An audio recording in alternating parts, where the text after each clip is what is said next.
Minute Papillon. Bonsoir, c'est Anne-Laetitia Béraud. Bon retour dans Minute Papillon. Ce vendredi soir, 29 mars, on parle d'applications de rencontres, de sexe et d'algorithmes. Il y a 10 ans, c'était un peu la honte de dire qu'on était sur un site ou une application de rencontre, mais aujourd'hui c'est d'un commun.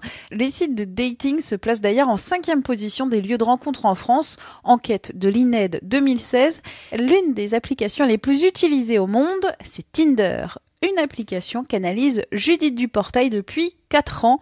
La journaliste publie L'amour sous algorithme et elle y dévoile des pratiques peu reluisantes.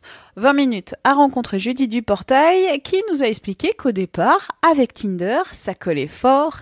Au début, quand j'ai utilisé Tinder, j'ai adoré parce que j'avais pas trop confiance en moi. Et là, tout d'un coup, je recevais plein de messages de plein de mecs différents qui voulaient boire des verres avec moi, qui m'écrivaient. Donc je me disais, mais c'est génial en fait. Assez vite, je suis redescendue quoi. La période de lune de miel a pas duré. Et pourtant, je pouvais pas m'empêcher de retourner sur Tinder. J'appelais ça un shot de narcissisme. Dans les tiroirs de cette application, des secrets. Je décide de commencer mon enquête quand je découvre qu'on est tous notés secrètement sur Tinder. Un Hello Score, donc une note de désirabilité. Tinder se réserve la possibilité d'évaluer notre QI. Tinder se réserve la possibilité d'évaluer les femmes et les hommes différemment. Un homme qui a fait des bonnes études et gagne beaucoup d'argent, il va avoir des points bonus, alors qu'une femme qui a exactement le même parcours et gagne autant d'argent, elle aura des points malus. Comment améliorer Tinder? Réponse de la journaliste. Comment fonctionne l'application, comment fonctionne l'algorithme, ça a des conséquences sur la vie d'un nombre immense de personnes. Et c'est pour ça que pour moi, davantage de transparence, ce serait loin, loin d'être du luxe.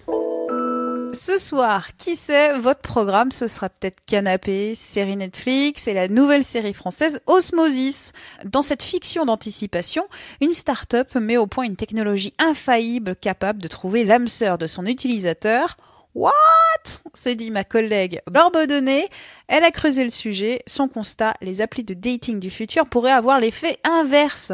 À force de faciliter la rencontre, elles ne seraient plus capables de trouver l'amour. Ces découvertes à retrouver sur 20 minutes. Minute Papillon, je vous dis à lundi, midi 20. Passez un très bon week-end.